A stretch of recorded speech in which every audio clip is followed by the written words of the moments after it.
Welcome to the Mostly Potted at Night. Mostly, I am Salem, joined by my co-host Graveyard. Hello. This is episode 77 of our weekly All Things Horror podcast. Fun fact, you ready?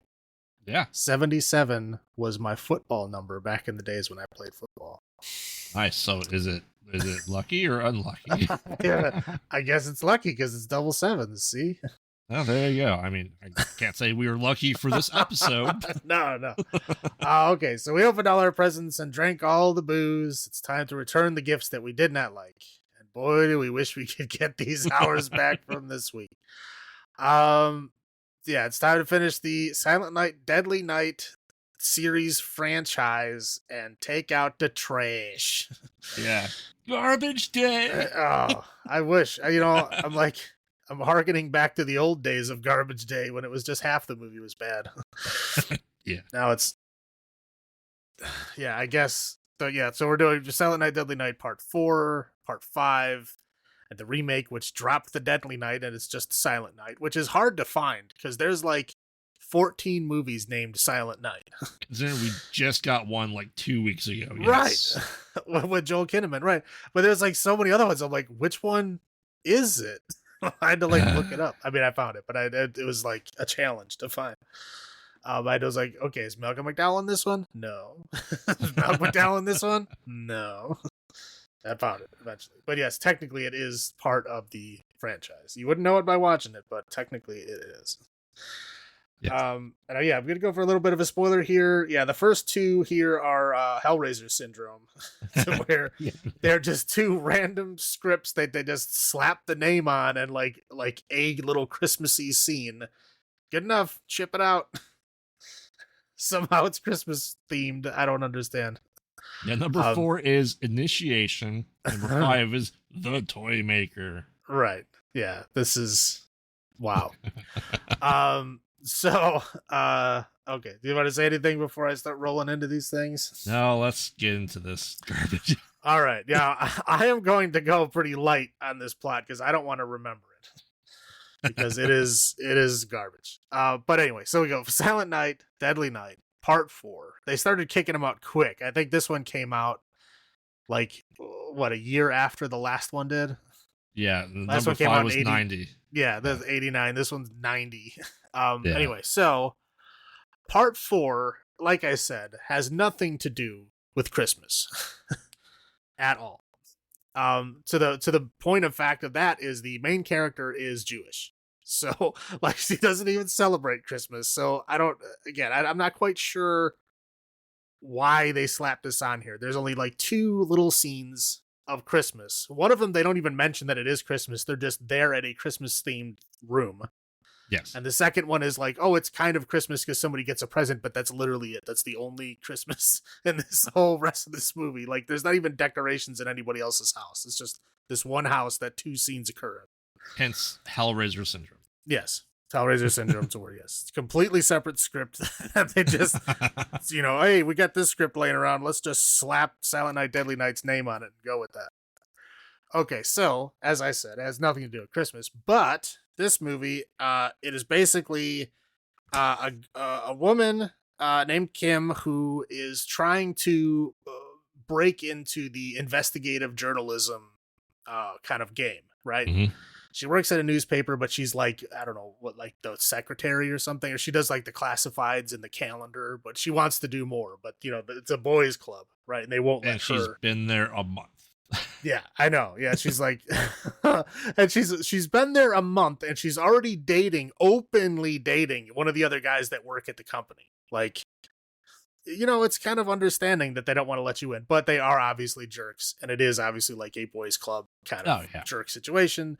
But yeah, again, she needs to calm down, put it down into a lower gear and, just idle for a little bit before you start demanding things. But she decides to do her own story based on this woman that spontaneously combusts and jumps off a roof.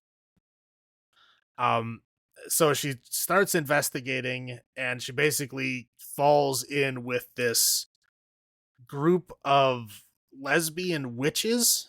Yeah.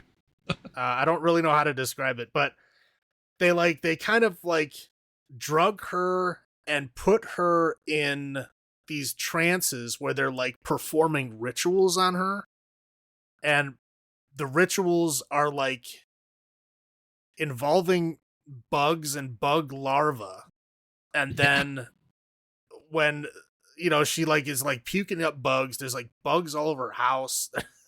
There's like bugs everywhere, like basically bug themed. Is like her slipping into this whatever ritual they're trying to perform on her makes more bugs. Right. Hence the other title for this movie was Bugs. Right. It really was. Right. So yeah, there's like Clint Howard plays this weird homeless guy who's like helping the lesbian cult with the bugs.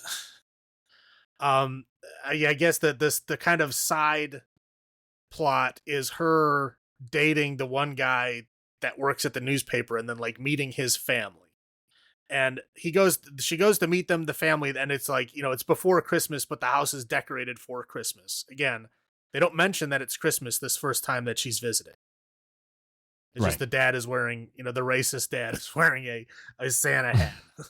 Well, to be fair, you wouldn't really know because this is like California where there's no snow. Right. Yeah, exactly. Yeah. There's no snow. There's no like time of year or anything like that.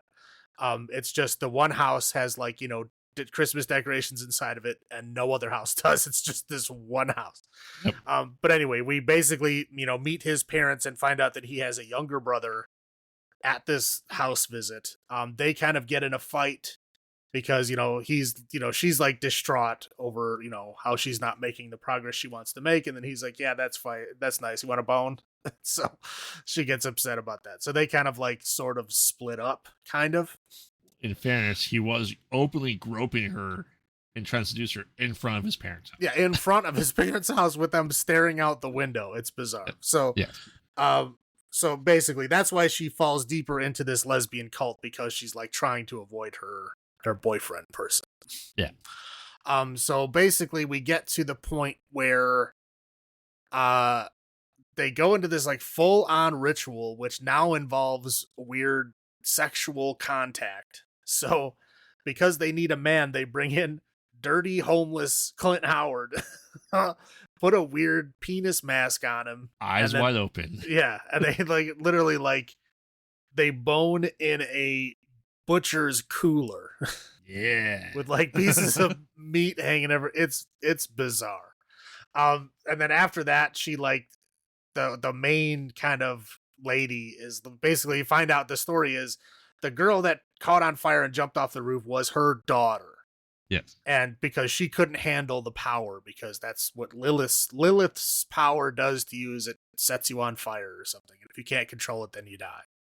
So she's basically trying to resurrect her daughter through Kim.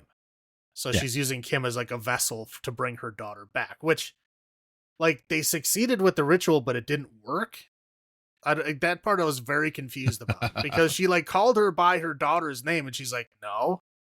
And she's like, oh, it's like, oh, did it not work? I mean, wouldn't they know what they were doing? Anyway, that whole part was confusing. Anyway, so she goes back home, and then like her boyfriend comes over, and she like is like taken over with, I don't know, urges or something. I guess it's like the part of the daughter that awakened in her or something. Yeah. So she like bones the boyfriend on the bed, and then like Clint Howard comes in and just sits on the bed and starts watching TV. And what's he watching? He's watching Silent Night, Deadly Night Part 3. the scene where the girl's sitting on Santa's lap in her dream and Santa stabs her. Yep. And then he starts like giggling at the movie, and then they kind of snap out of it and they go like, oh, what the hell is he doing here? And so then they just like go into this weird knife fight where they're literally like Scooby-Doo running between different rooms and hallways. And like sometimes he's stabbing the doors, sometimes he's stabbing people, whatever. He ends up killing the boyfriend.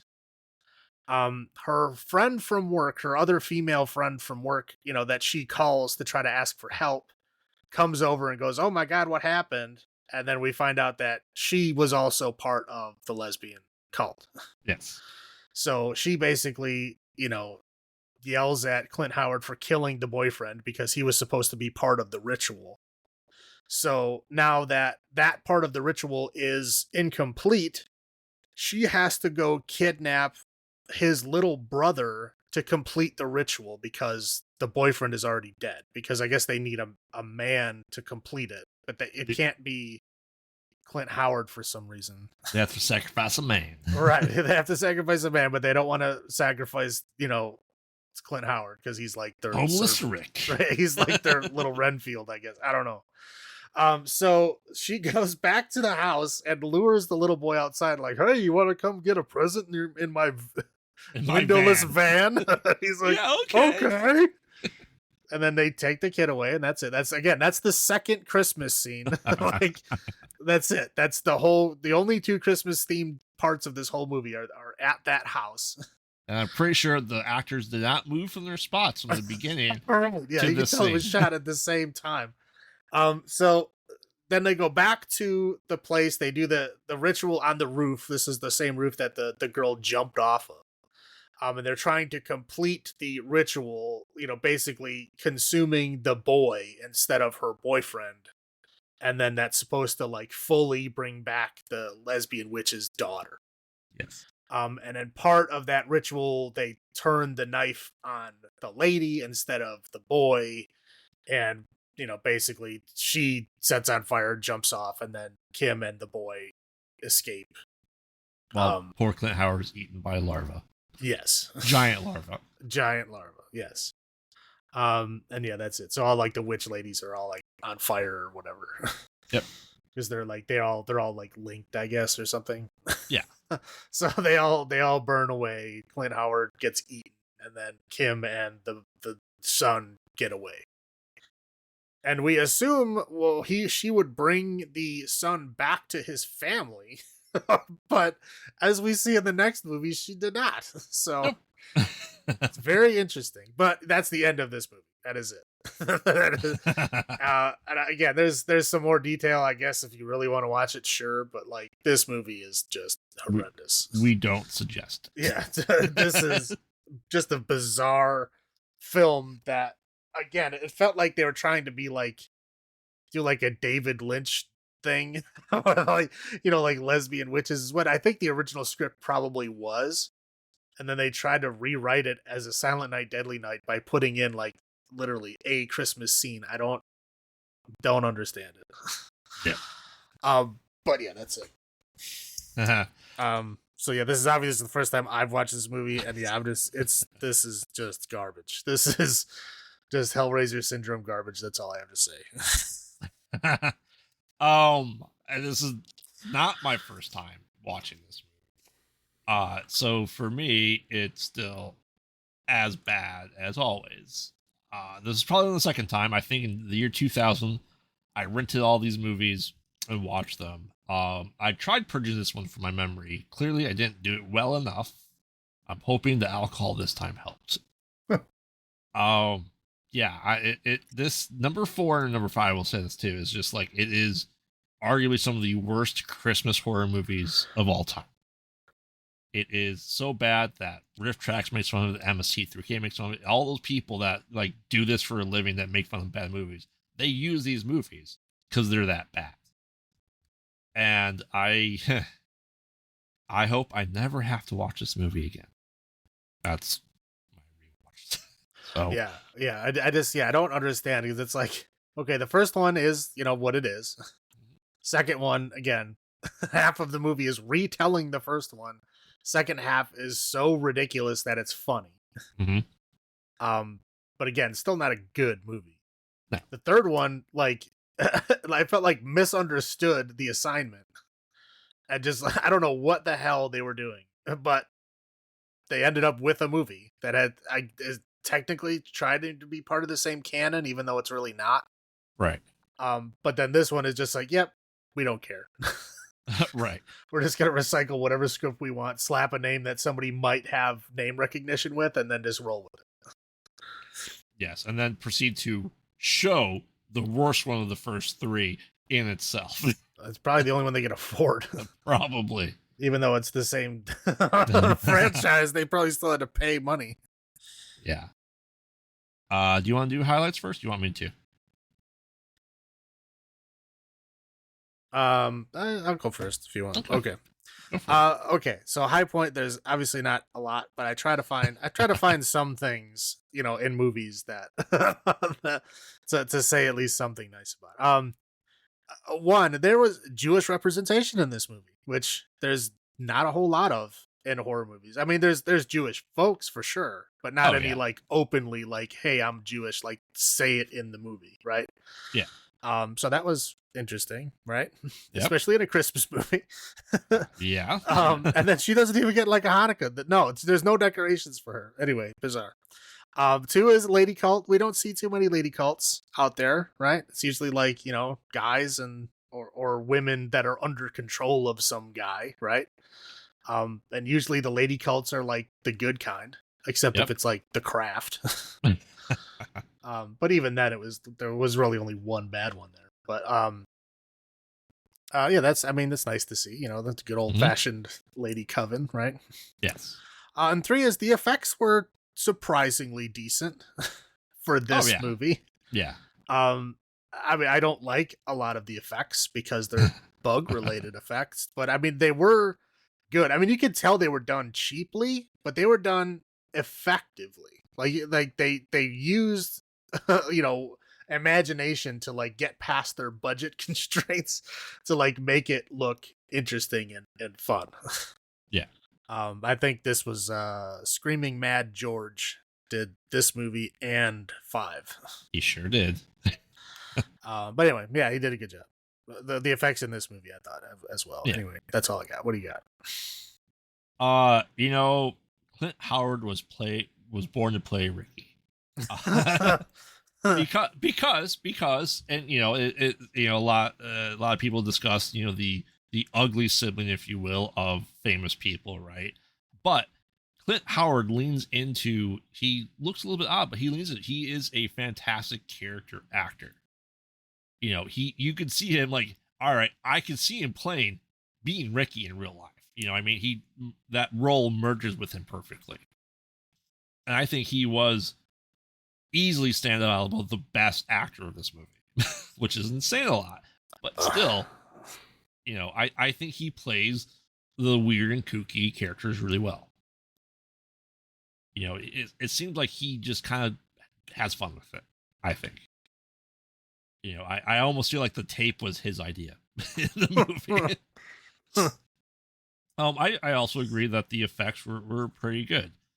Do I think that doors in apartments are single panel pieces of wood that you can shove a knife through? No.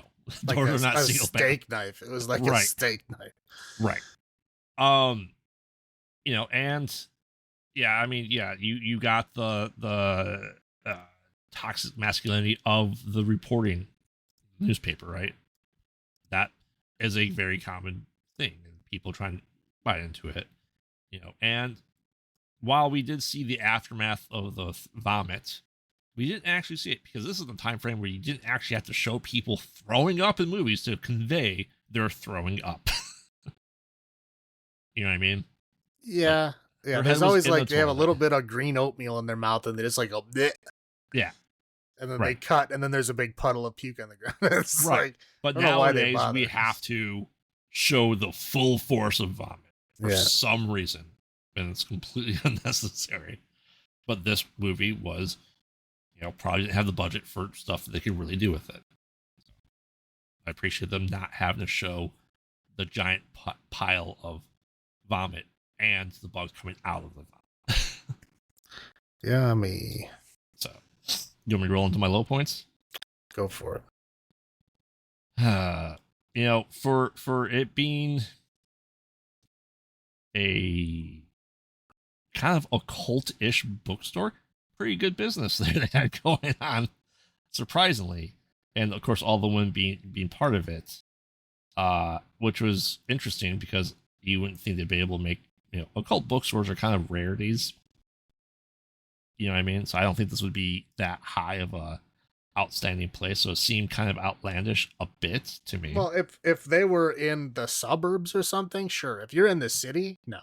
Right. There's plenty of people in there. Have you ever been in an occult bookstore like in a city? No. There's tons of people in there. Okay. There always is. That's a good thing about the city is you got a lot of weird, creepy people there. Yeah. I'm not entirely sure. I don't know the logistics and the rules of doing the chalk outline with people half on fire. If you don't have to chalk their legs when they're on fire, but they decide just to leave the burnt mark on the sidewalk and not chalk that out. Like, well, that's an interesting choice. I'm saving the big one for you. I don't really have issues with it. However, you know, when you go to the occult bookstore, just don't kiss the person, I guess, right away. Wait, what? I know. Crazy thought. And I mean, if I go into a store and there's like, a sexy witchy, pagan occult lady, like, if she's down for it, I'm down for it. But it also leads to know that you're now part of the ritual. Well, I mean, that's okay. Yeah, like the showing of shitty number 3. That's always right. I was like, you have 3 movies to choose from, and you picked the worst one. Thanks for reminding me that movie exists. I appreciate it. And when someone just makes tea, you're able to sit there and just immediately gulp it down. Tea's fucking hot. She's like, I just made this tea. Gulp. Like, your mouth is horribly burned. Let alone it's magic tea. Let alone the bitterness that looks like, I don't know, dandruff that she threw in there, like silver dandruff. It's bitter. Drink up. It's 24 karat gold that makes it fancy. Yeah, and it's just like the weird ass picnic scene. Like, that made 0 sense. Yeah, I don't know. A lot of those scenes were just like, what is happening? Like I said, that the original script I would love to see what the original script was, because it's probably way more interesting than this. Yes. And I guess let's go semen mermaid legs. Yeah. And then hot dog fingers into stabbing mechanism. Yeah. I'm just like, the hot dog's finger. I'm like, did everything everywhere all at once get the idea of hot dog fingers from this movie? Like, I don't think so. But then it was kind of like almost turned into like the cancer gun that Videodrome had, in a way, where she stabbed the witch with it that while it was on fire. Yeah. Yeah, I don't know. Again, there's a lot of things I didn't understand what the hell were happening. And the butcher going, "Seaman mermaid lady, cool. Let's get this meat off the hook." Yeah, it was like, he's like, "What the hell is this?" And the wife comes in, "Shut up." Okay. He just walks away and out of the movie and never comes back. Yeah, we're gonna have a dildo head guy, and then seaman mermaid lady, naked woman in the middle butchery. Cool. Yeah, don't get any on the meat. That's what I got. What about you? Okay, so there's lots and lots of bugs. Yes. In this movie. I didn't like it. There's like these giant twitching larvae that like Clint Howard kept holding in his hand and like holding closer and closer to the screen, which is not fun. The giant cockroaches on the walls, like just hanging out and coming out of people's orifices. And there's a scene where Clint Howard eats a burger covered in bugs. This is disgusting. Yeah, so just all around, there's too many bugs. I didn't like that. But yeah, also, what the fuck is this movie? Like, what the hell is happening? Like, nothing makes any sense. It's like 3 plot lines that none of them go anywhere.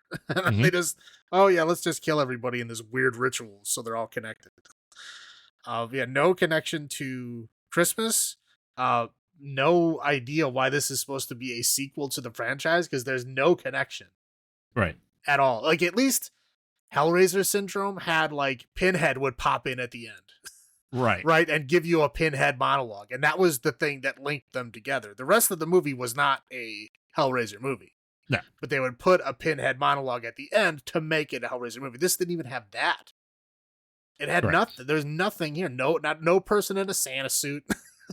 No Christmas murder themed at all. I don't No. understand how this could even be considered a sequel. Like it's bizarre. Again, I have a really hard time seeing Clint Howard as a sex object. And I didn't appreciate that they like made a big fucking deal about it. I'm like, this scene can be over now. I'm done with this. Yeah. Especially since he's a homeless guy. They didn't make him shower first. Right. Ugh, it's horrible. But yeah, no, just the whole Hellraiser scenario that is not is not even as good as Hellraiser Syndrome, because at least Hellraiser Syndrome connected them together in some back alley bullshit way, but at least they were connected, kind of. Yes. Like these aren't even like. I don't understand how this is even a sequel. It doesn't even make sense. Mm-hmm. But yeah, that's it. That's all I got. All right. Well, we're doing, number of sparkler powered rollerblades for out ofs, which we'll get into the next one. How many do you give this? I will have to say this one made less sense than the third one. So simply, I mean, it loses a whole lot of points for all the reasons that I said. So I have to knock it down to a 1. To a 1? 1. Yeah, this movie is hot garbage. Not even suitable for garbage day. I will agree. This is definitely a 1 for me as well. Only one sparkler powered rollerblade. This once again, we say our catchphrases for a reason. Do not watch this movie. I beg anyone listening, do not watch this movie. It is horrendous.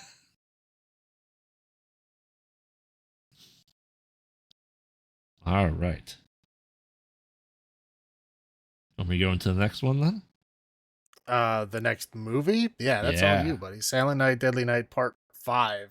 Came out, what, like 91? Yeah. The Toy Maker. I mean... Starring the great Mickey Rooney. Mickey Rooney! Yeah. I'll just kind of say this is going to be a quick recap because this movie is also very bad and not much happens in it. But all you need to know is paging Mr. Pedo, Mr. Joe Pedo, with your son Pino. Yeah. For anyone who can't get that reference and knows what it's going to be, it's 100% Pinocchio. Yeah. I immediately saw that. I was like, a toy maker named Joe Pedo. I was like, are you fucking kidding me? And then he's like, oh, this is my son, Pino. I'm like, get the fuck out of here. I was like, is this a stupid fucking Pinocchio story? Yeah. So, I mean, if you understand the basis of the Pinocchio story, which I'm assuming is everyone. Yes. It's like 98% of the world understands the Pinocchio. Like, you already know the basic plot line of this movie. Yes. And like figure out. I don't know if they thought they were being clever, or maybe the original script was more clever about it. I don't know. I don't know. I don't think they were clever. I think they're trying to be tongue in cheek and it's like, oh, no, we'll get the reference, and everyone gets it. Yeah, it's like, who wouldn't? Right. Yeah.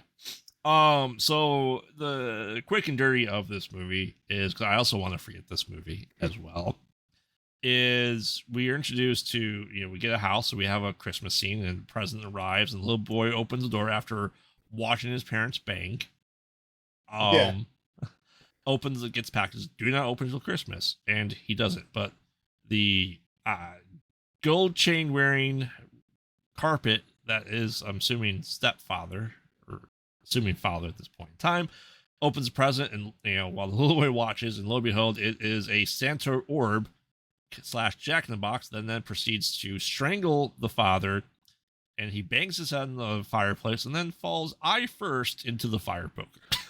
Which is interesting because, like, one, that toy didn't have any like blades or any kind of instruments to cause injury at all. It just like attached itself to his head, but it wasn't stopping him from breathing or anything. No, because hard circles are really hard to suffocate on. Right. They're That's what I'm saying. the I'm like, size of your face. I understand he's like upset that this thing's attached to his face, but like, take a breath, dude. Like, Yeah. you're not gonna Yeah. die. It's just a Right. mild annoyance, and he killed himself essentially. Yeah. And then we cut to 2 weeks later. Still Christmas time. Yeah, right.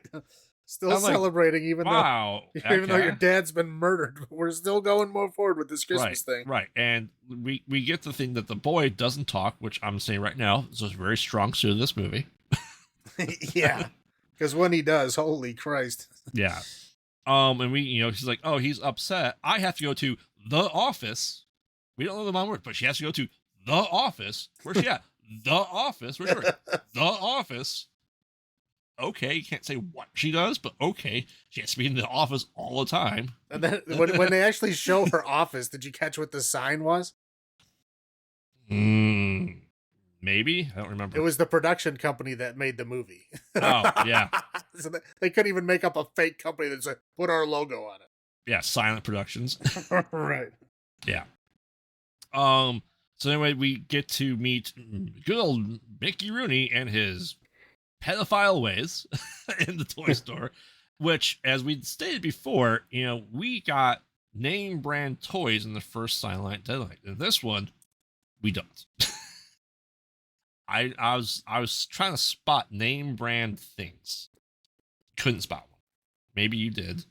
No, not in this one. No, I may have been drinking too much to have spotted it. no, I was looking because again, yeah, because the first one shocked me with all the name brand toys. So I was looking for him in this one. No, they're all like his, they're saying like he made them himself. Yes. So they're all like generic stuff, like Larry the Larva, which I think was Right. supposed to be like a play on the last movie. It is. Oh, it absolutely is a reference to the last movie. Yeah, it's like I was like, okay, but like, why would a child want to play with a worm? Right. A bug larva. That's weird. But Yeah, that was it. Yeah, but Mr. Pedo runs his own toy making company / pawn shop because he had like coins and like postcards. Like, yeah, that's what every kid wants a toy. A postcard. Okay. Then we meet his clearly wooden character actor son, who is like, Mickey Rooney is like 100 here at this point in time. And his kid's like supposed to be a teenager, like 15. Well, I Even mean, though he at looks- least there's a reason for that. But Yes, but he looks 30. And like he trying to give him toys. We meet who immediately remind me of, if you watch this movie, you'd think, wow, is this a shitty Kyle Reese coming back from the future? Who's buying these toys, and he bought a lot of toys for only $21. But yeah, they buy a toy, the kid I don't remember what the kid got. If anything. I don't think he wanted anything. Doesn't matter. at the store at that time, no. Yeah. He was trying to sell them on Larry the Larva, but the other guy ended up taking. Yeah. So anyway, then we kind of cut back to, the kid or the other guy that was in the shop, buying those toys and like kind of taking apart he's renting this place, and the landlord's like, you gotta pay up. I've been paying. No, you gotta get money tonight. If you can't pay, you're out tonight. I can pay you tomorrow. No. How about I give you a really nifty toy? Here's like a hotel room full of toys. Just open toys that he's clearly like inspecting, like this RC car and all that shit. And he gives him Larry Larva. Well, then the landlord starts playing with it, like, oh, it's one of those things that have the air sensor piston on it, right? That makes it move. And then, lo and behold, Larry Larva ends up killing the guy. Sorry, guy. We get more kind of back and forth with Mickey Rooney beating up his teenage son. Mickey Rooney is not a scary guy. I'm just going to throw that out there. Kind of like throws him. He has like a workshop underground. He abuses them. He's drinking heavily. All that stuff. Doesn't really matter. Eventually we get, a babysitter that comes over, and like I said, I was jumping up over a lot.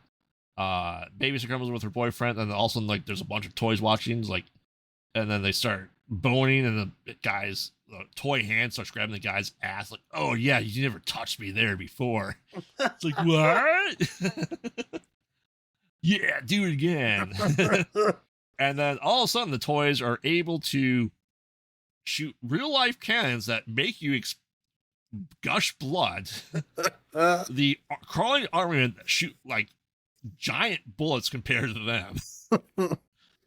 And then the guy gets kind of like battle bot attacked in his body as he's like cut open and ripped open and all that stuff. The girl gets shot multiple times. Mom comes home, you're like, oh, talking about this guy. We find out that guy used to be her boyfriend 6 years ago, and that's his kid. He was in the army, now he's back. Husband's dead, let's bone in the parking garage. And for a brief second, they're in a parking garage, like, oh, is this the prequel to P2? Is this P1? I was hoping. But this is L for lobby. There you go. In the office. Anyway, they come out, baby starts just bleeding everywhere, and they go to confront Mr. Joe Petto because he, shows up at the house, takes the boy. And he's dressed up as Santa. So at least we have a Santa dresser upper. Lo and behold, they go there and kind of go there. I don't remember the boyfriend's name, doesn't really matter. He gets attacked a little bit. They go fight, Mr. Joe Petto, like, his face came off. Oh no, look, he's an android. It was the sun all along. Gasp. And then he's wearing a, Ken doll outfit. My father can make everything. Hand down the crotch. Not everything. Okay, and then they proceed to fight Plastic Man with his plastic hair. Yeah. And I forgot to mention we have Kim back, we have Ricky back, and we have the boy back who, takes a present early, and it's the sparkler powered rollerblades where it like I said, it's the things that like that spin on the ground, like the fireworks spinners that just spin on the ground for like a nanosecond, attached to his rollerblades. He's just screaming all over the place. I can't stop. Gets hit by a car. And then he's like horribly burnt and mangled. Like, your rollerblades. I mean, yeah, grass. But these things could easily, like, he was on a normal suburban block, like, just fall on the grass. That's all you needed to do. Yeah. And kind of little backstory is, Joe Petto used to live at the house, and he got in trouble because he like made toys that hurt people. Who knows if Pino was lying or not. But anyway, Pino gets dispatched, destroyed, and movie. Right. I'll go into my rewatches because once again, I have seen this movie before. I have not watched it since 2000. And if I had thought about it, I would have watched it with the Riff Tracks version of it because it'd been funnier and better. But I took the garbage as it was and inhaled it and drank heavily because of this movie. Once again, don't rewatch this movie. Never watch this movie. It is atrocious. For sure. Unless you have a fifth on you, don't watch this movie. If you want to get nice and drunk, have at it. Because that's how we got through these movies. What was your first thought? Because you've never seen this. Yeah. This was my first thought was, are you serious? Joe Petto and his son Pino. Like, yes. Seriously, this is what we're going with. And I was like, okay, maybe, I'll be fair. Maybe they're putting a little spin on it, right? They're making it fun and interesting. And then like, as the movie's progressing and you see there's a scene where like somebody breaks into their house and then like, it knew where a secret key to get in the house was, and they moved the brick to get the key, and it literally said Pino 75, meaning like Pino was there in 1975. I'm like, okay, there's the entire plot for the whole fucking movie. It's done. I was like, it's really this bad. It's this stupid. Yes, it is. And it never got any better. Like, I saw it coming a mile away. They tried to do it like, oh, the big reveal. Like, yeah, everybody knew that. Like, they were trying to like sort of say like the stepdad was the bad guy for a minute, but I'm like, there's no connection. No. Like, what's the connection going to be? And then you finally find out like, oh, it's the kid's real dad. And then like, he's like, oh, she goes, oh my God, it tries to run away. And then they just start making out. It's like, okay. Are they going to try to make a twisty thing here? Nope. No, everything you think would be interesting, they just nope. They just don't do it. It's a abysmal film. Yes. All right, I'll go with my highlights first then. I mean, I wish I worked in The Office. Not really. I don't work in this product. I don't want to work in this production company. At least, we determined that they were watching Silent Night, Deadly Night #2. Right? In this. I think so. I'm pretty sure. Yeah. It was just a minor little thing. Yeah. And it does live up to its title. They were toy makers.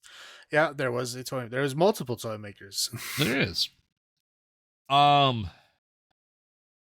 It's definitely more Christmas themed than the last one.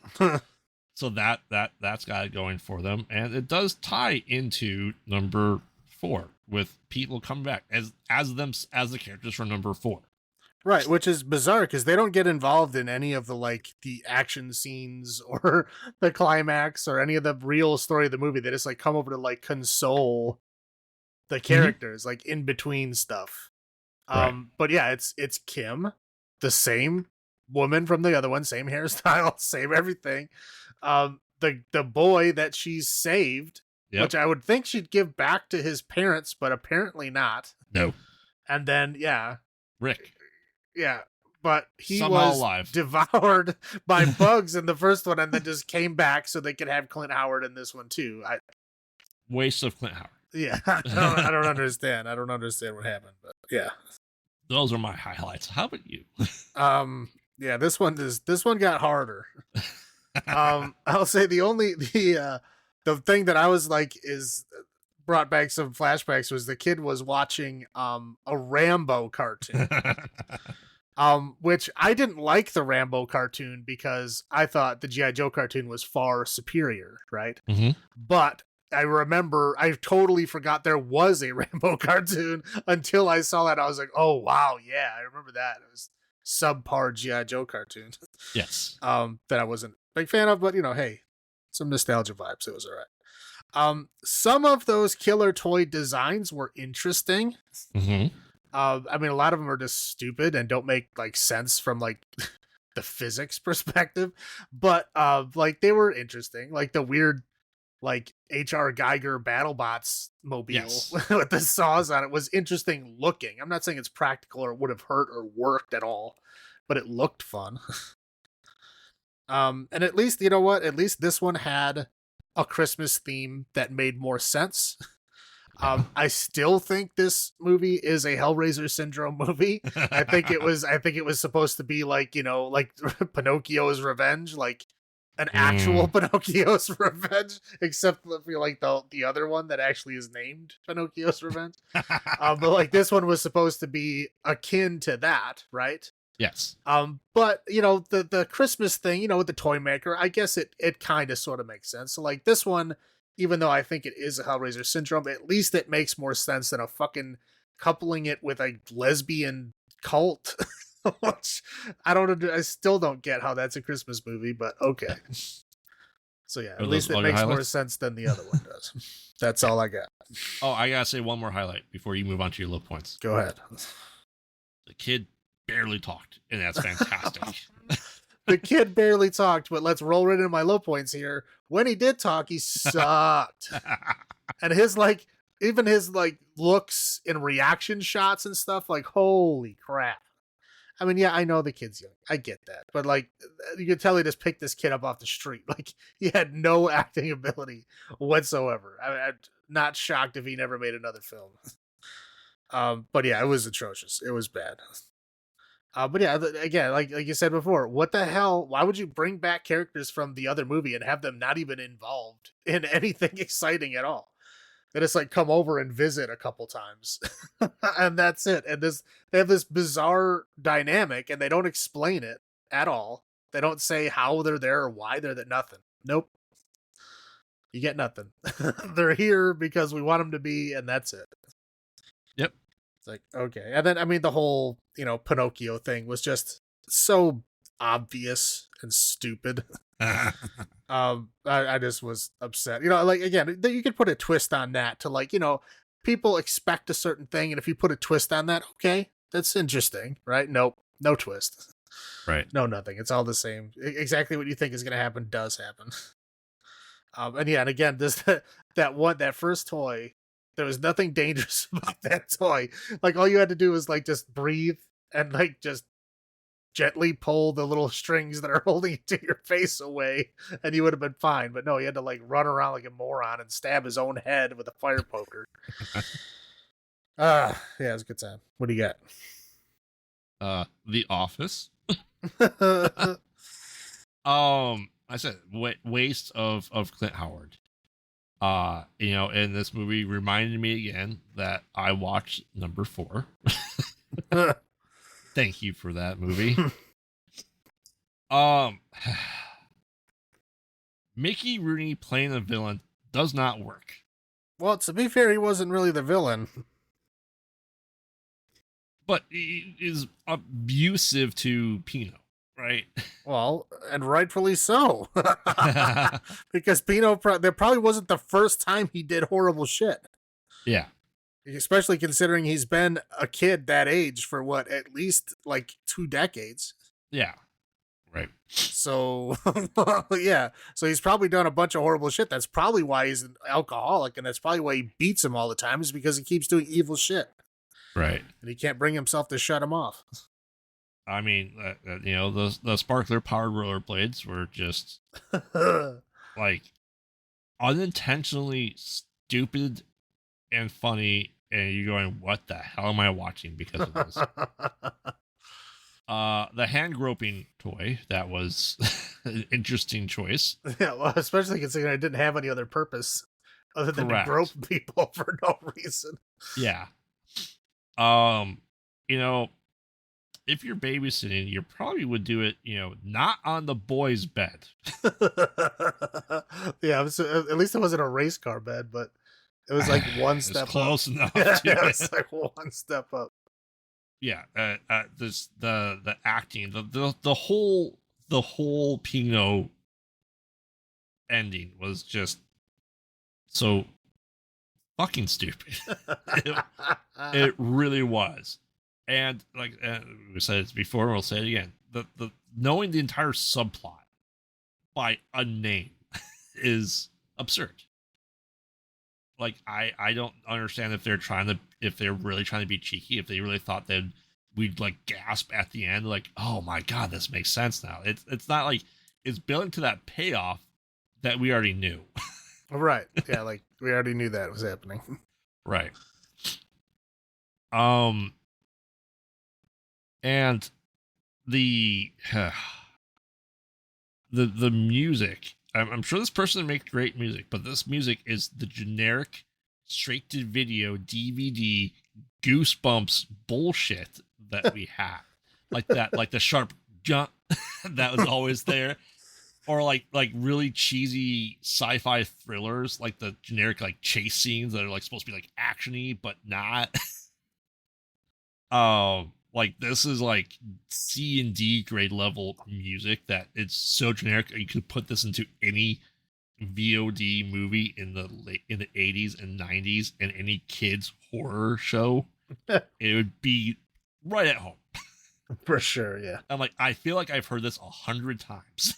I'm like, I could name something. I'm like, I can see it there. Was it maybe an episode of X-Files? It's entirely possible.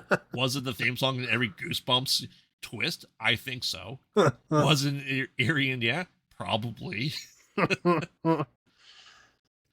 Was it in the Friday the 13th TV show? I'm pretty sure. But yeah, that's this movie is just I can't. All around, just atrocious. That's what I got. Would you like me to go first for our hours? I'll go first. This one, I mean, it's basically just as bad as 4, but it has drunk Mickey Rooney. So I'll give it a 1.1. 1.1. 1.1 Sparkle Power Rollerblades out of 10.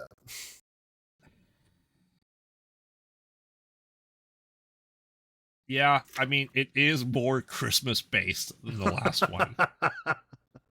So that's got to be worth something. And because there's 12 days of Christmas, it'll be 1.12. Oh, okay, get this out of my head now. There you go. Hopefully never have to think about it again. I really, really hope so.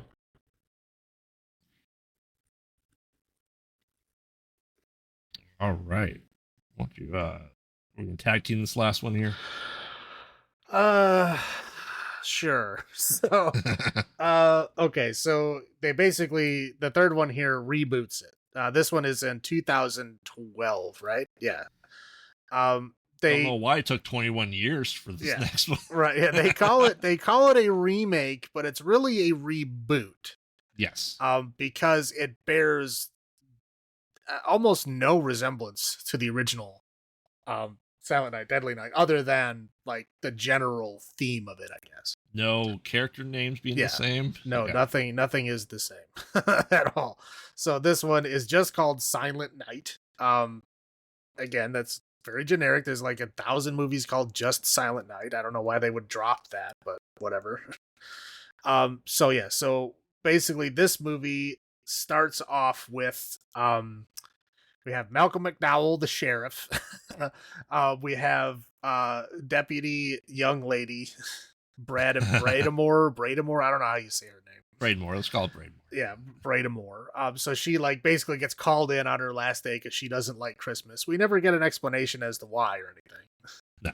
Like her dad played Santa, so like I don't know where these bad Christmas memories would be because they never explain them. So doesn't matter. But so she gets called into work.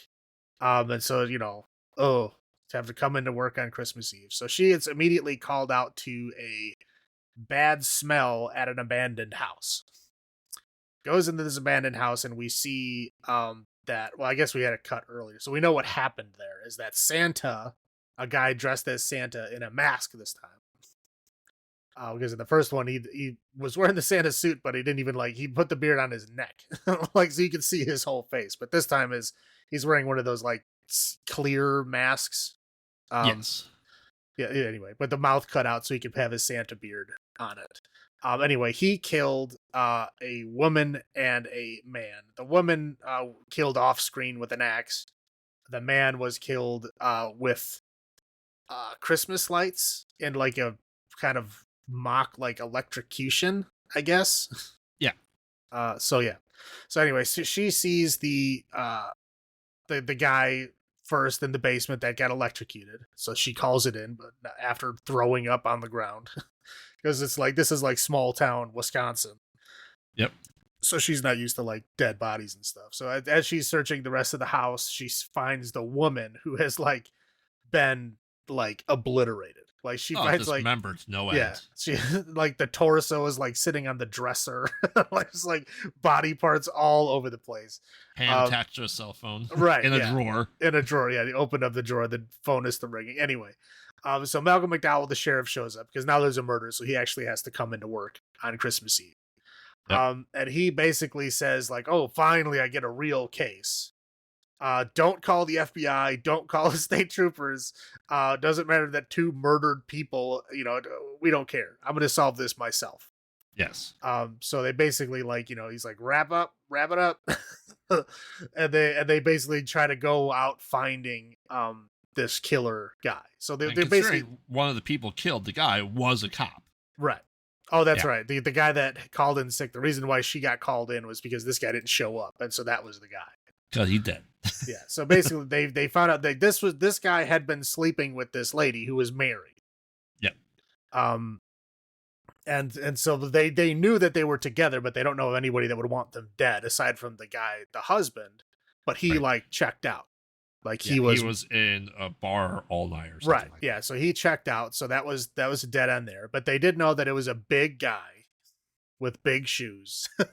13, size 13 Right, boots. right. That was all they really knew at this point. So the next murder happens in a hotel room where there's like I guess they're taking like Christmas like nude photos. I don't know what's happening, but there's like one woman like videotaping it, and one guy like just taking, topless photos. Just think Girls Gone Wild, but in a small town, Wisconsin, in a hotel Right. room.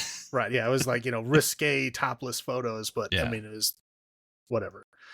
So yes, Santa goes, well, one girl like walks out right before Santa walks in. Santa walks in, kills the lady that was doing the filming, kills the um photographer guy with like a, I don't know, like a hook with a pole. It looks like one of those ninja weapons. What do they call those? It looks like an ice climber axe. It looked like a kama. Have you ever seen those, the Japanese weapons where it's like a metal pole with like a scythe blade on the end? It was like one of those. Anyway, so yeah, he kills those two right away. The one girl that was posing topless manages to get out of the window after being attacked a couple times. And the photographer guy survives long enough to shoot Santa. So Santa has to turn around and go attack him. So she's able to get out the window. Yeah. And she, does typical, topless girl, dumb horror movie stuff where she keeps running. She like barely knocks on a door and then just keeps moving. And basically runs out into a Christmas tree, like apparently like selling place where they're displaying Christmas trees that has a wood chipper. So like you have. Yeah, I was like, as soon as I saw the wood chipper, I'm like, okay, I know where this is going. But like again, why would they have a wood chipper at a Christmas tree? You don't want this tree? It's gone. Yeah. Hey, you want it real easy to fit in your car? I'll chop it up in his bucket. They take it home. So she gets, attacked and killed and shoved in the wood chipper. And Santa gets absolutely covered in blood. Oh yeah. And then the next scene we see him in, he is fine. I mean, he's got a couple little blood splatters, but he is not covered in blood. But so he's magic. Yeah, I'll talk about that later. So anyway, so they're like, okay, he's killed more people. We know it's Santa, right? So we know it's a big dude dressed as Santa, but this town has what they call a Santa parade every year. Yeah. So there's like hundreds of dudes dressed like Santa Claus that like walk in this parade. I don't know why, but whatever. They do have the running of the Hemingways, so I guess I can't really judge much. Yes. Every town has their weird thing that they do. So they're all basically out trying to find people. So the Deputy Bradamore, she's just like going to random bars, like trying to find big guys dressed as Santa. That's like their whole thing that's their whole clue that they have. Big Santa. Yes, and it was not Donnell, whatever his name is. Oh yeah. Yeah, you'd know him if you saw him. He was like Stephen Dorff's henchman in the first Blade. Yes. You've seen him I've seen him in a ton of stuff. I do love him, but yeah, he's one of the suspects. He's like the Santa that the kids are sitting on the lap of, and people are complaining that he's being like, you're mean and making the kids cry or whatever. Yep.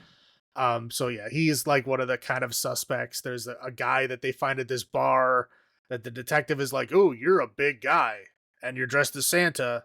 And you're upset that you got fired from the mill or whatever.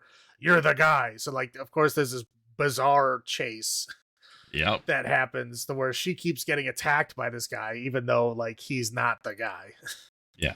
And then he gets away and then essentially exits the film. I don't understand what the point of all that was, other than just like building tension needlessly. Yes. So basically at this point, I believe the police station gets attacked. First is because she's chasing that guy through the Santa parade. Yes. We get Malcolm McDowell talking to the mayor and his daughter. He gets killed, and his daughter and the boyfriend. The daughter was the daughter was the girl that was walking away from the hotel. Yes. Dressed as a scantily clad Santa. I don't know what that was. Mrs. Claus. So, the mayor gets killed. The daughter gets killed. Her boyfriend that she was trying to bone gets killed. Then Bradimore's dad gets killed. And the mom doesn't get killed. She gets injured, but like she manages to hide and get away. So anyway, while she's at home, like trying to figure that out, Santa attacks the police station. And so basically kills the sheriff with a flamethrower. Yep. Chases the secretary girl around. She manages to hide a couple times, and he does kill the bad Santa that they had arrested earlier because they thought it was him. Right. They killed the sick deputy. Yeah. The sick deputy. And then she manages to like crash in there. They have kind of like a standoff kind of thing, and then she lights the Santa on fire with his own flamethrower. Yes. And then that's the end. Well, and we then, do get the reveal. Yeah, and then we get the reveal, which is bizarre. I was like, huh? I was confused. So anyway, we get the reveal of who the Santa actually was. Chimney Man. Yeah, and it was a guy that they alluded to earlier in the movie. It was a guy, they were talking about this urban legend of a guy whose wife cheated on him. And so he dressed up as Santa with a flamethrower and burnt his wife and his wife's lover to death. Yes. At a Christmas party. Yes. And then he was shot down by the cops. Yes. So apparently that guy survived. That was his son. What? It's his son. It's his son? Yeah. Son is junior, he is senior. It's the same actor. So I understand that. It's the same guy playing father and son. How the hell are you supposed to know it's the son? Yeah, it's the son. Yeah. It's the same. I had to look it up. Well, okay, you looked it up. I'm just saying, in the film, they do not say that. Right. And I looked at it, I'm like, who is that guy? It's like, oh, he's junior and senior. I'm like, son of a bitch. Well, that's what I was like. You look at the guy and you're like, oh, the big reveal is like, da-da-da, like, this is who it is. I'm like, who the fuck is this? Like, right. Like, who is this guy? It is that because the guy that shot him was her dad. When right. He was, yeah. So, but this was like 40 years ago that this happened. Yeah, I guess so. Whatever. Yeah. So it was that guy that looks exactly like the guy that whatever. But now he's just. It's a very like face fall, flat reveal because you're like, well, what? Like, are we supposed to know you? Yeah, it's like, am I supposed to know what's happening? But he escapes. He leaves Cryer, Wisconsin. Yes, yeah, he leaves Cryer, Wisconsin. Apparently, he hits like a new town every year or something, and that's it. Yes. So yeah, obviously, this was the first time I watched this movie. Mm-hmm. Again, it's just very generic. It's just a very, very generic movie. They basically took out everything that even made the first one stand out. Yep. And that's basically right. It's just like a very basic, generic kind of slasher that rebooted a movie that tried to do something interesting, and this one didn't even bother to do that.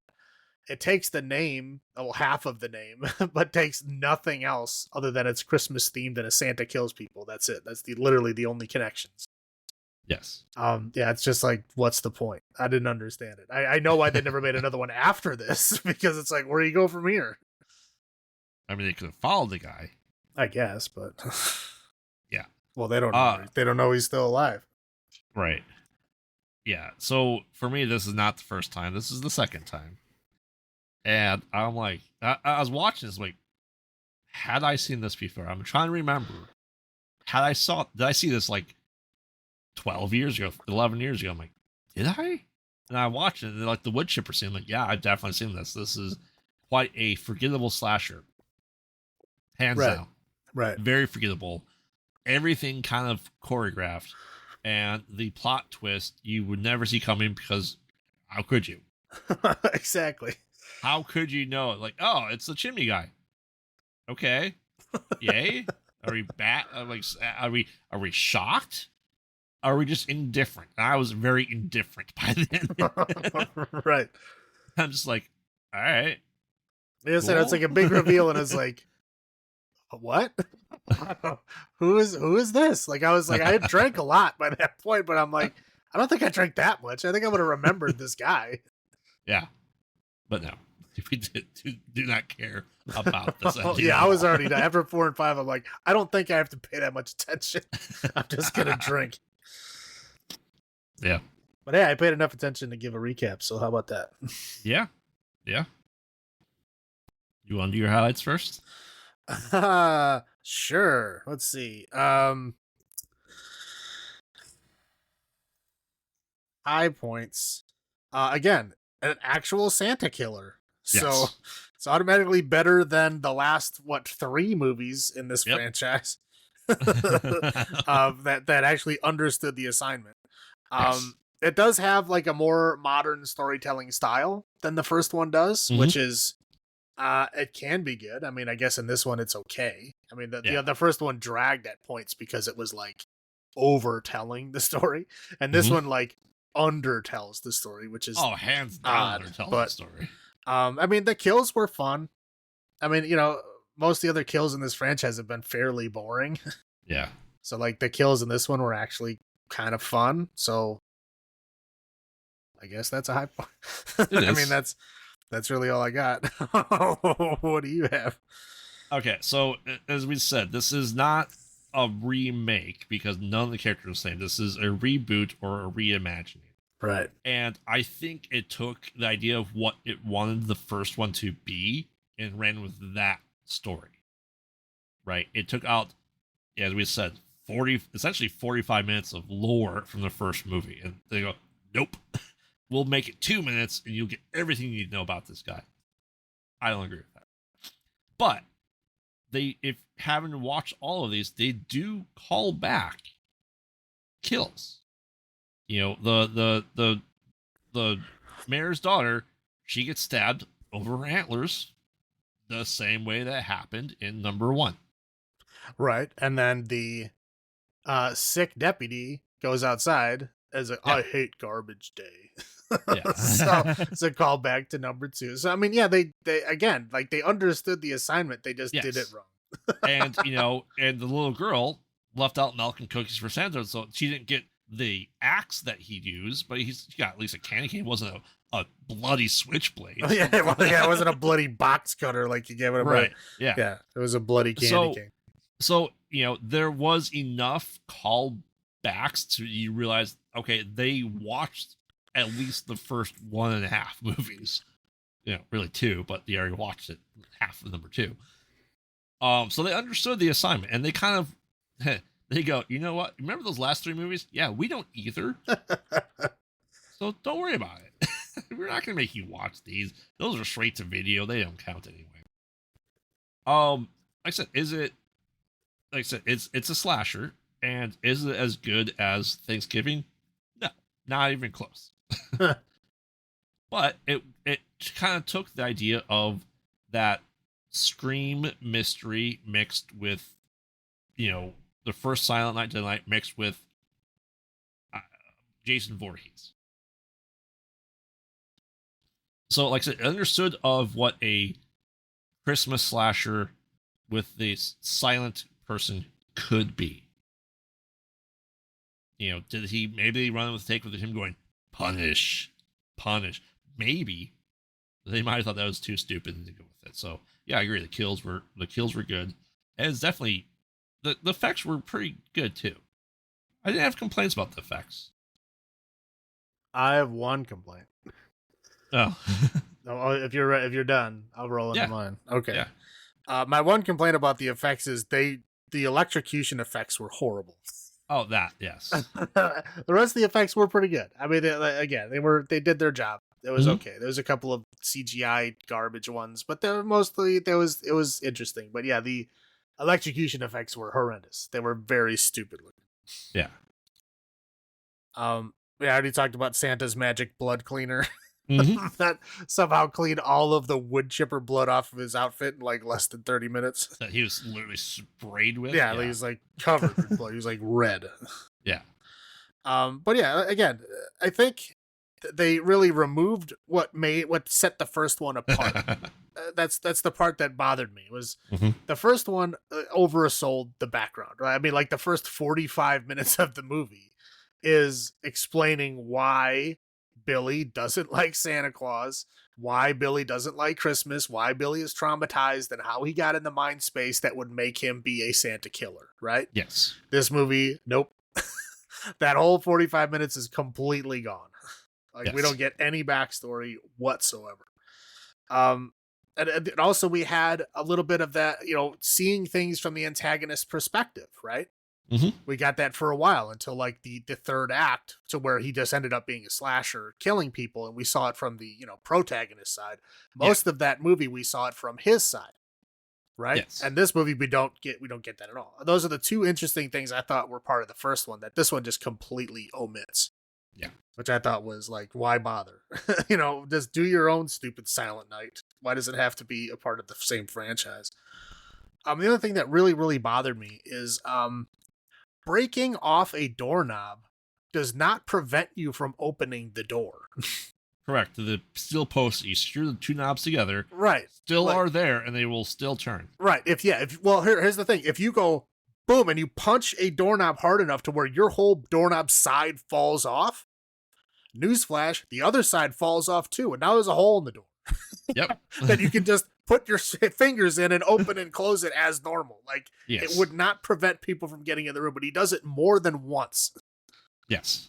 So where he like punches the doorknob off and then people just cannot use that door anymore. It's like, that's not how it works. Correct. Which bothered me. So, yeah, you can go. Yes, because I had to look it up. Right there, that's a low point, because I had to look it up, because he was the little boy that watched his dad, flamethrower his mom and lover, and then the cop that he killed, which was the protagonist's dad. Like, that's the lore backstory. Did we need 45 minutes of it? No. Well, here's the thing. They weren't clear about what was happening there. Hell no. Like, when I watched it, what I thought that was her. I thought that was Deputy Bradmore sitting in the back of her dad's truck. No. Again, it's not even clear. It's not even clear if it's a boy or a girl in the back of the truck. Right. It's like, we know it's a child. Yeah. But like, we know that much. we don't get any backstory about whose child it is, why they're Mhm. there, what is happening. And again, whatever, dude. I mean, but I remember now you're saying that, okay, if that's what they're supposed to mean, that's one thing. But like, I thought that was supposed to be her because she was like the protagonist. Yeah. Right? I Again, agree. why are they showing the antagonist side of something for an antagonist that we don't even know who they are? Yes. That doesn't make sense. You can't show a flashback for a character that we don't know. I mean, you can't. They did. I just say, Does like, it work? how the No. fuck are you supposed to know that? Again, I wasn't drinking that much. I could have understood it if it was like explained in Yeah. any way. Yeah. Slow motion kills, because your screen queen cannot scream worth shit. When he's killing the mayor's daughter, that slow motion screaming throughout the house, that was awful. And my god, can you guys not fight and have like the camera on a bouncy house? Like the camera is bouncing all over the fucking That's what they place. do. It's bouncy cam and quick cuts. That's what they do. That's how they do it for people that, if they're trying to have an action scene for people that can't realistically look like they're fighting, that's what they do. That's how they do it. That's why movies like John Wick are getting all kinds of praise, because they're simply not doing that. They are not bouncy camming and they are not quick cutting so that you can't understand what's happening. You are watching these long shots of action happening, Yes. and that's it. So like, but movies have for so long, like decades now, like again, they put whoever they want in the role, whether they know how to fight or not, doesn't matter. And then they just do quick cuts and fucking bouncy cams and all this goofy bullshit to like make it look like they're fighting. Yeah. But like in reality, they don't know how to fight at all. Well, the camera work was steady the entire time. Then all of a sudden, it's just for like 5 minutes, just bouncy as fuck. Yeah, It's probably annoying as hell. because they were trying to have an action scene and she couldn't, like, she was probably too scared she was going to break a nail or something. I'm stereotyping and overgeneralizing. I'm not trying to make that point. I'm just saying, like, whatever it is, she didn't get physically into the role, and they had to like make it work. Yeah. And that's what they do. They do the quick cuts, and they do the bouncing the camera all over the place. So like your brain can't really register what's fucking happening. So you just know, ooh, it's fast and sounds brutal. So I guess it's brutal stuff. Like, and that's it. That's all you get. While drinking, that sudden shaking and bounciness that comes up is not good. Oh, that's when you just do something else. I know. That's what I do. And like as I said, that I'll put in air quotes here, twist that we were supposed to be shocked and surprised by, that we took to watch the movie twice for me and to look it up, know what the fuck happened and what that's supposed to mean. Yeah, I just didn't care. I mean, I assumed it was the deputy daughter because again, like she was the main character. Yeah. Like who else would they show a fucking flashback for? Guess I was wrong. Nope. Yeah, there's... Yes, we're supposed to care about the shock twist when we didn't know at all Right. who this person is. That's what I got. Yeah. Yeah. All right. You want me to go first for number sparkler powered rollerblades? It's all you, buddy. Was this better than the last two? Yes. Was this better than number 3? Yes. Is it the second best? That's iffy. Yeah. Well, yeah. Go ahead. I think it's for what it did, for what it was trying to do, and what it was a course correcting turn of the franchise that they were trying to do. So give him kudos. I gotta give him kudos for that, for trying to bring it back to a killer Santa Claus, because let's face it, half the franchise wasn't. Correct. But was it necessarily over the top cheesy? No. Was it just a generic slasher? It was, but it was still a better generic slasher than a lot of slashers we've got. So I will give this 6.5 sparkler powered rollerblades out of. How about you? I'm gonna go. To me, it's basically on par with 2. Okay. So where again, I would give 2 much more points if it wasn't so egregiously bad in the first half, but the second half is great. But it doesn't quite meet the level of the second half of 2. But I would say overall it's about the same energy. So I'll give it 5. 5 sparkle powered rollerblades out of 10. All right. This franchise is behind us. Yeah. I hope they don't come out with any more. Well, 1 more is fine. Just don't come out with 3 more. We'll have Tormaker 2. Right. Anything else you want to add? Other than just kind of steer clear of this franchise. Yeah, that's a safe bet. Don't bother with it. Really not. Or if you do, watch the first and the second half of the second, and that's it. That's all you have to watch. I promise you, all the horror people will know what you're saying. No one will care if you watch the rest of them. No, but we torture ourselves just physically. All right, why don't you bring us home? All right. As we prepare for the new year of horror of 2024, it's time for our annual review. We'll be going over our top 5 and bottom 5 of the horror movies of 2023. So out with the old and in with the new scares. Remember, spoopy. We watch bad movies, so you don't have to. This has been Graveyard saying, have you checked on the children? This is Salem saying, long live the new flesh.